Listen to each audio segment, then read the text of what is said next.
녹화된 강의는 나중에 몰아듣게 되더라고요. 라이브 클래스 같은 경우는 학원 스케줄에 맞춰서 꼭 들어야 하니까 공부도 미루지 않게 되고 학원에 가 있는 느낌이 들더라고요. 집에서도 생생한 강의 현장을 느끼고 싶다면 라이브 클래스가 딱인 것 같아요.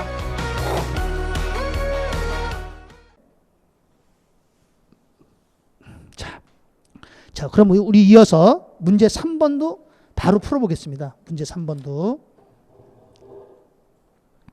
자, 역시 뭐라 그랬어요? 다음 거래의 결합관계와 거래의 종류를 표시하라 그랬어요. 똑같이 한번 해볼게요. 네, 똑같이 합니다. 자, 03번에 1번입니다. 1번에 현금 10만 원을 출자하여 상품 매매업을 시작하다. 그게 현금을 출자를 받아서 상품 판매업을 했다는 거죠. 그럼 회사 입장에서는 현금이라는 자산이 들어온 겁니다. 10만 원. 이 돈 누가 준 거예요? 이 돈 우리 회사를 둘러싸고 있는 불특정 다수의 사람들이 우리에 투자를 한 거죠. 그런 사람을 우리는 주주. 그리고 우리가 주식을 발행해 줬겠죠. 그죠? 예, 이걸 자본금이라 그러죠. 자본금 10만 원 이렇게. 영업을 시작하다 그러면 자본금이에요. 자, 현금은 자산의 증가, 자본금은 자본의 증가, 자산 증가와 자본 증가가 결합했으니까 교환거래 이렇게 되겠죠? 자, 2번은요. 상품 20만 원을 매입하고 수표를 발행하여 지급하다. 상품을 매입했대요. 그러면 상품이라는 자산이 20만 원이 들어오고요. 나간 거는 수표를 발행해서 줬으니까 당좌예금이 나간 거죠. 없어진 거죠. 당좌예금이라는 자산이 감소한 거예요. 당좌예금 20만 원. 자, 그러면 상품은 자산이죠. 그럼 자산이 차변에 있으니까 자산의 증가. 당좌예금도 자산이에요. 자산이 대변에 있으니까 자산의 감소. 자산의 증가와 자산의 감소가 결합한 거래죠. 이런 거래를 교환거래 이렇게 얘기합니다. 자, 세 번째. 전기요금 10,000원과 수도요금 2만 원. 전기요금도 수도광열비고요. 수도요금도 수도광열비예요. 그럼 이거 그냥 더해서 수도광열비 3만 원을 은행에 현금으로 납부했다. 그러면 뭐가 나갔어요? 현금이라는 자산이 나갔죠. 얼마가? 3만 원. 그럼 차변에는 뭐 전기요금, 수도요금 이렇게 할 필요 없어요. 합쳐서 그걸 뭐라 그래? 수도, 광, 빛광자죠. 열비. 그러니까 이 수도광열비는 세 가지예요. 수도요금, 전기요금, 가스요금. 수도광열비 그럽니다. 수도광열비 3만 원. 그러면 수도광열비는 비용이잖아요. 비용, 빚자니까. 이게 비용의 발생. 현금은 자산 감소. 그러니까 무슨 거래? 손익거래. 손익거래가 되겠죠? 4번. 원가 2만 원의 상품을 2만 5천 원에 어음을 받고 팔았다는 거. 어음을 받았어요. 얼마짜리를? 2만 원짜리를 2만 5천 원에 팔았으니까 이건 이익이죠. 그럼 요 이익 5천 원을 뭐라 그래요? 상품 매출이 그럽니다. 자, 그럼 이제 분개하게 되면 일단 상품을 팔았으니까 대변에 상품이 2만 원이 나가요. 그런데 돈은 2만 5천 원을 받아요. 뭘 받았대요? 어음을 받았대요. 어음을 받으면 받으러움. 어음을 지급하면 지급어음. 여기 받으러움 그럽니다. 이 받으러움은 자산이에요. 만기날이 되면 돈 받을 거예요. 자산이고 지급어음은 만기날이 되면 갚아야 될 거고. 자, 2만 5천 원, 2만 원. 얼마 차이 나죠? 5천 원. 이거 뭐라 그래요? 상품, 매출, 이익, 5천 원. 이렇게 분개가 되겠죠. 지금 이거 분개예요. 자, 그러면 상품 받으러움은 자산이니까 자산의 증가. 상품은 자산이죠. 자산의 감소. 상품 매출이는 수익이죠. 수익의 발생. 수익이 발생하면서 자산. 감소가 있잖아요. 수익과 자산. 재무상태와 자산 부채 자본은 재무상태잖아요. 재무상태와 수익. 경영성과가 같은 변에 있으니까 이거는 혼합거래가 되는 거죠. 혼합거래. 자, 5번입니다. 5번에 현금 5만 원을 은행에 당좌 예금하다. 아, 회사가 은행에 현금을 예금했다는 거예요. 그러면 현금이라는 자산이 나갔죠. 5만 원이 나가고 왜 나갔어요? 당좌 예금했죠. 예, 당좌 예금 5만 원. 당좌 예금을 하면 수표를 발행할 수 있다 그랬죠? 당좌 예금을 하는 목적이 수표를 발행하기 위해서 하는 예금 제도예요. 예. 자, 그럼 당좌 예금은 자산이니까 자산의 증가. 현금은 자산이니까 자산의 감소. 자산이 증가하고 자산이 감소했으니까 교환 거래 이렇게 됩니다. 자, 6번에 자, 단기 차입금 꾼돈입니다. 차입금은 빌린 돈이에요. 빌린 돈 3만 원과 이자 5천 원을 현금으로 지급했다. 갚았다는 거죠. 그러면 현금이 나갔어요. 대변의 현금은 3만 5천 원이 나갔어요. 근데 그 중에 원금이 3만 원이에요. 그걸 뭐라 그래요? 단기 차입금 3만 원. 그리고 5천 원은 이자를 줬으니까 이자 비용 5천 원. 자, 분계는 이렇게 되겠죠? 결합관계를 따지면 어떻게 돼? 현금이라는 자산이 감소하고 단기 차입금이라는 이거 부채예요. 부채가 감소한 거죠. 갚았으니까. 그리고 이자 비용, 이거 비용입니다. 비용이 발생한 거죠. 비용 발생, 부채, 재무 상태와 경영 성과 같이 있으니까 이거 혼합 거래가 됩니다. 혼합 거래.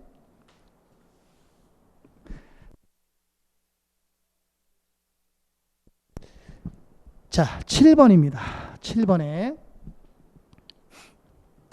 상품 6만 원을 매입하고 자, 상품 6만 원을 매입했어요. 여기 잘랐어요. 매입했으니까 일단 차변에 상품이 6만 원이 들어와요. 매입했으니까. 상품이라는 자산이 6만 원이 증가한다. 근데 대금 중 반은 현금을 지급했대요. 그럼 현금을 지급했으니까 현금이라는 자산이 반이니까 3만 원 나가고요. 그리고 나머지 반은 뭐라 그랬어요? 외상으로 했다 그랬으니까 돈 안 줬대요. 상품을 매입하면서 외상으로 했어요. 뭐라 그러죠? 외상 매입금 3만 원 이렇게 합니다. 외상 매입금 3만 원. 자, 그러면 요 상품은 자산이니까 자산 감소, 증가죠? 차변이니까 자산 증가. 요 현금도 자산이니까 이것도 자산 증가. 외상 매입금은 부채니까 부채 증가. 그러니까 자산과 부채만 나왔으니까 교환 거래 이렇게 되는 거죠. 교환 거래입니다. 자, 8번에 자, 집세 만 원을 현금으로 지급하다. 현금이라는 자산이 만 원 나갔어요. 왜? 집세를 지급했어요. 집세를 지급했다는 얘기는 결국 임차인이라는 얘기예요. 임차인. 그러니까 임차료 그럽니다. 임차료. 자, 요 임차료는 비용입니다. 비용 발생. 현금은 자산입니다. 자산 감소. 비용이 생겼으니까 이거는 손익거래죠. 손익거래. 자, 9번. 원가 만 원의 상품을 9천 원에 매출하고 대금은 외상으로 했다. 만 원짜리를 9천 원에 팔았다. 그럼 이거 손실이죠. 1,000원. 이때 손실을 뭐라 그래요? 상품 매출 손실. 자, 그럼 분개하게 되면 일단 대변의 상품은 만 원이 나가요. 만 원짜리가 나갔어. 근데 돈은 9천 원만 들어와. 근데 그 돈도 아직 안 받았어. 받아야 돼.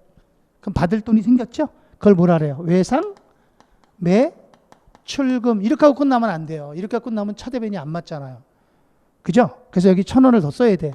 이때 1,000원이 뭐냐면 손실 본 거예요. 손해 본 거죠. 이걸 뭐라 하냐면 상품 매출 손실 이렇게 분개를 합니다. 자, 결합관계 따져보면 상품은 대변에 있으니까 자산의 감소. 이거 자산이에요. 외상 매출금도 자산입니다. 이거는 자산의 증가. 상품 매출이 이건 비용이죠. 비용 발생. 자, 비용이 발생하면서 자산이 증가했으니까 혼합거래가 되죠. 혼합거래. 혼합거래. 자, 그 다음에 10번. 이자 2만 원이 보통예금 통장에 뭐 됐다? 가산, 동그라미 가산. 가산됐다는 얘기는 늘어났다는 거죠. 그러니까 은행에다 보통예금 했는데 어느 날 가서 통장 정리했더니 100만 원 예금했는데 만 원이 붙었어요. 101만 원이라는 거예요. 그러면 보통예금이 늘어난 거예요. 차변에 보통예금이 늘었어요. 얼마가 늘었어요? 2만 원이 늘었어요. 이거 뭐예요? 이자 받은 거예요. 그래서 이자 수익 2만 원 이렇게 분개가 되겠죠. 자, 보통예금은 자산이에요. 보통예금이라는 자산이 그만큼 증가한 거고요. 이자 수익은 수익이에요. 수익이 발생하는 거죠. 수익 발생하고 자산의 증가. 이거 손익거래가 되죠. 손익거래. 자, 그렇게 정리를 하시고요. 자, 뒤로 넘어가서 우리 문제 3번. 우리 시험 문제는 이제 이렇게 출제가 된다. 자, 4번 보세요. 4번하고 5번 풀 겁니다. 자, 회계상의 거래에 해당하지 않는 것 그랬어요. 그러니까 거래가 되지 않는 것 찾으라는 겁니다. 그럼 우리는 증감이 없는 것 찾으면 되겠죠. 1번.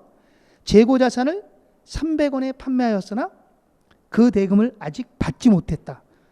그러니까 재고 자산은 상품이거든요. 상품을 어떻게 팔았는데 돈을 못 받았다. 이거 분개하면 어떻게 돼요?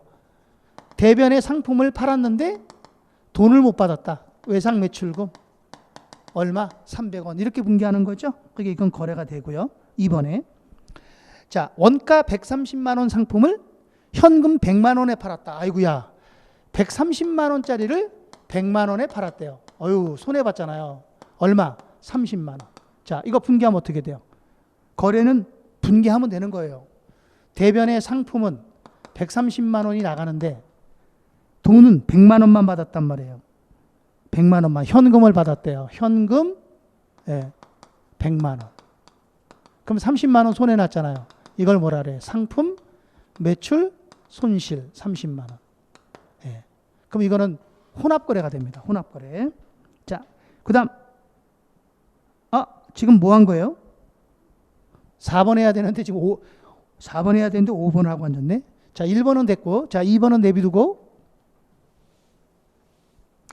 자, 2번 보세요. 2번에 보면 종업원의 급여 500원 중에 200원은 지급했으나 나머지는 아직 미지급했다. 거래했죠. 지급했으니까 돈 나갔잖아요. 그러니까 거래가 되고요. 세 번째, 거래처와 원재료를 키로당 100원의 장기간 공급받기로 계약, 동그라미 계약을 하였다. 이거 거래가 안 됩니다. X. 그 답은 3번이 답입니다. 4번에 비업무용 토지 밑줄 쳐볼까요? 비업무용 토지라는 것은 영업활동에 이용하지 않는다는 거예요. B자가 아닐 B자니까. 이런 토지를 우리는 뭐라고 하냐면 거기다 하나 써봐요. 투자부동산. 자, 나중에 이제 뒤에 가면 배웁니다.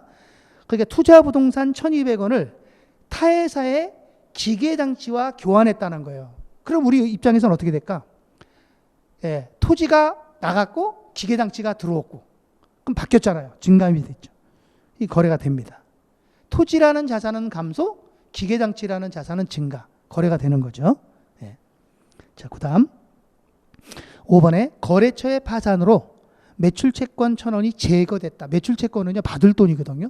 외상 매출금을 매출채권이라고 한다 그랬죠? 매출채권을 어떻게 했다? 제거했다. 못 받게 됐다는 거야. 이걸 우리는 뭐라 하냐면 손상이라 그래요. 이런 걸 손상 그럽니다. 그러면 자산이 감소하죠. 자산이 감소하고 예를 들어서 받을 돈을 못 받게 됐으니까 대변의 매출채권이라는 자산이 감소합니다.